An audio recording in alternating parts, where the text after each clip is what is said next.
Sri Lanka is among those enlightened nations that understand incentives hold the key for greater economic growth and personal opportunity. I believe your people and their children will reap rewards for many years to come, thanks to the bold economic steps that you've taken. We're pleased that Americans are playing a part in this effort. Your endeavors to improve your people's economic well-being continues to have our solid support. Your country has vast potential. Mr. President, Sri Lanka is an example of independent people determining their own destiny, and a country which the United States is proud to count among its friends. Mr. President and Mrs. Jayawardene, welcome to America.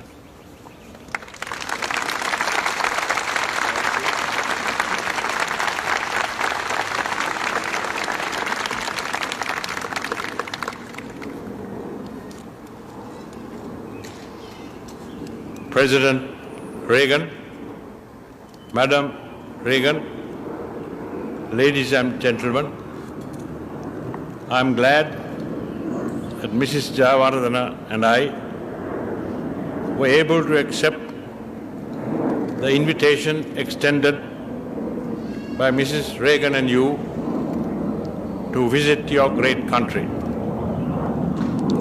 We have come a very long way from home, yet already we feel we are among friends who believe and try to follow common ideals for the welfare of humanity.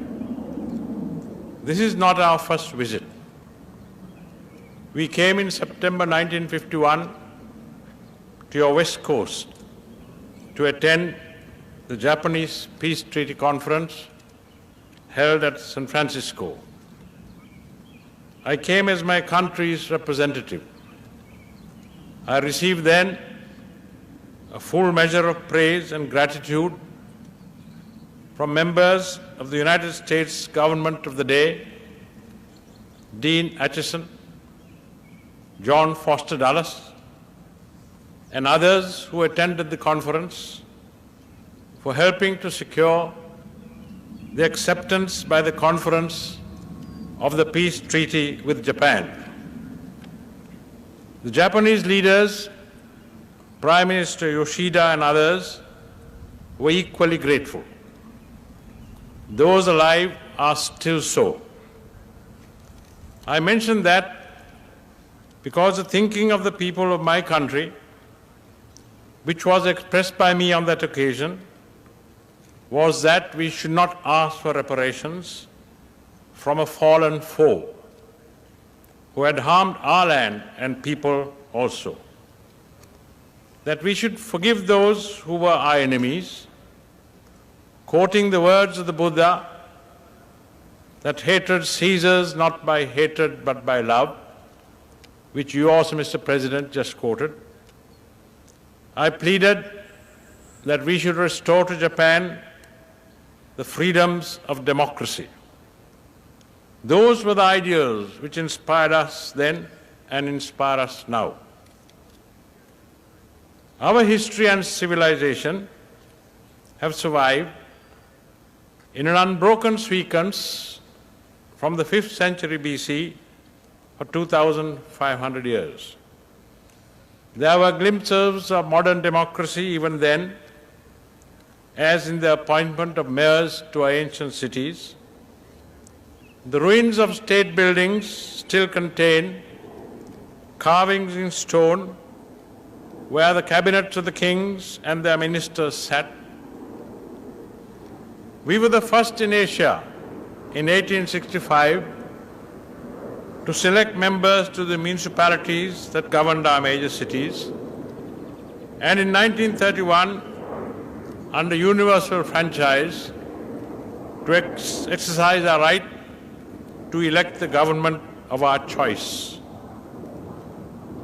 We also have in our country an unbroken historical record extending over the same long period of a line of heads of state, monarchies of different dynasties from Sri Lanka and abroad, including India and the United Kingdom, of 2 presidents, one selected and one myself elected by the whole country.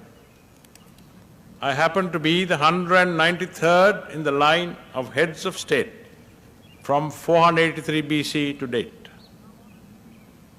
In our modern history, we cannot forget the contribution made by an American, Colonel Olcott, when he helped the Buddhist leaders of Sri Lanka 100 years ago to establish a movement for the revival of education through schools owned and managed by the Buddhists themselves, and thus laid the foundation for the revival of Buddhism and the movement for freedom.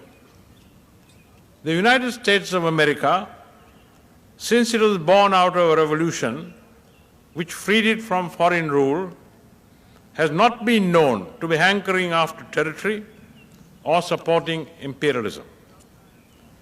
Sri Lanka has been for 53 years a practicing democracy, where the freedoms of speech and writing, of electing governments by universal franchise at regular intervals, and the independence of the judiciary and of the opposition are safeguarded. Fundamental rights which are justiciable are guaranteed under the Constitution. Though there are occasions when emergency powers have had to be exercised, fundamental freedoms remain intact. Democracy, Mr. President, cannot, however, live and survive on a diet of words alone. The people require food for their stomachs, clothing for their bodies, and roofs over their heads. In the non-aligned world of developing nations, which covers the whole of Central and South America, the whole of Africa, the whole of Asia, from the Mediterranean Sea to the seas of China and Japan, there are very few countries which could be called a democracy, such as is your country. Ours is one. That is why the assistance that developing nations of the world receive from the World Bank and the International Monetary Fund is appreciated, though there are many matters on which we feel there should be change to help them to exist as free countries.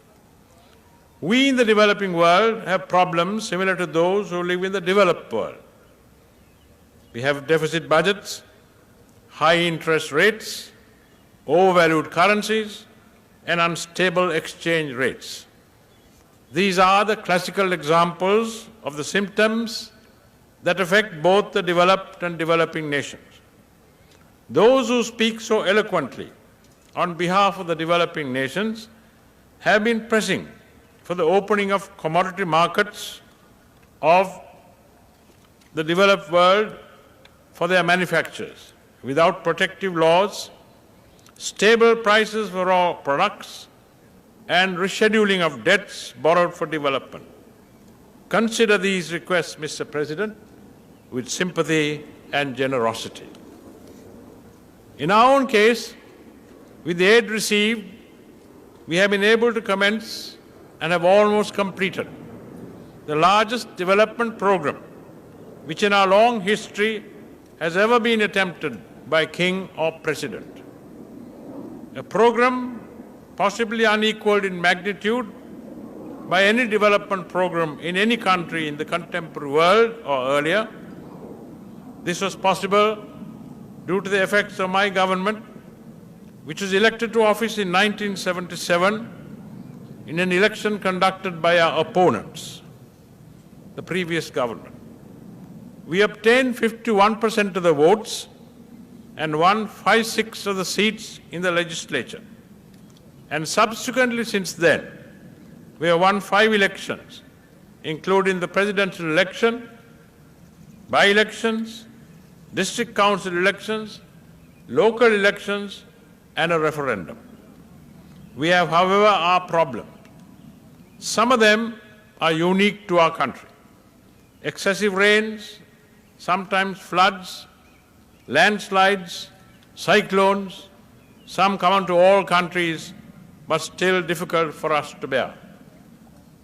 Another, and a modern problem, and one of universal occurrence today, is terrorism. This happens in the extreme north of our country, where a group of misguided people of Tamil birth, who were favored by the American people in the latter half of the 19th century by the erection of schools and hospitals, seek separation from a united Sri Lanka. There are more Tamils living in the east and among the Sinhalese, the major community, than in the regions that seek separation, who do not support them. My party holds 10 out of 12 seats in the eastern province, which separatists seek to join to the north. The terrorists are a small group who seek by force, including murder, robberies, and other misdeeds to support the cause of separation, including the creation of a Marxist state in the whole of Sri Lanka and in India, beginning with Tamil Nadu in the south. Since we assumed office in 1977, members of the armed services and police, politicians who leave the ranks of the separatists and join us and others, and innocent citizens, numbering 147, have been murdered in cold blood. I'm glad, Mr. President, that your country is taking a lead in creating an international movement to oppose terrorism. If I may suggest, it may be called the United Nations Anti-Terrorism Organization. It is vital, it is essential that as the developed world helps us with finances, that we help each other in this sphere, and that all nations cooperate to eliminate the menace of terrorism from the civilized world. I was very happy in our radio address to the Irish Parliament on June 4th. You made an appeal to nations to reaffirm the principle not to use force in their dealings with each other. You said the democracies could inaugurate a program to promote the growth of democratic institutions throughout the world.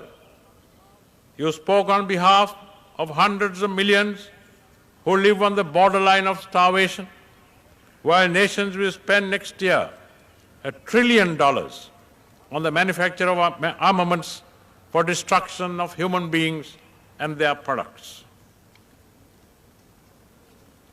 At meetings of members of the Commonwealth in Sydney, in New Delhi, at meetings of non-aligned nations in Havana and in Goa, New India, I have never failed to express similar ideas.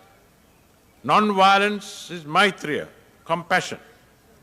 And the great teacher whom I follow, Gautama the Buddha, and the great teacher you follow, Jesus Christ, and India's great son, Mahatma Gandhi, preached and practiced the doctrine of non-violence successfully.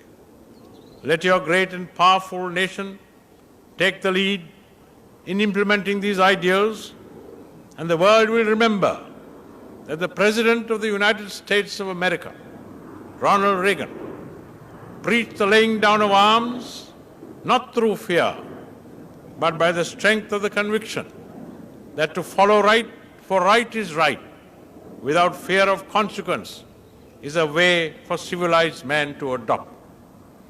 The voice of America will then become the voice of righteousness.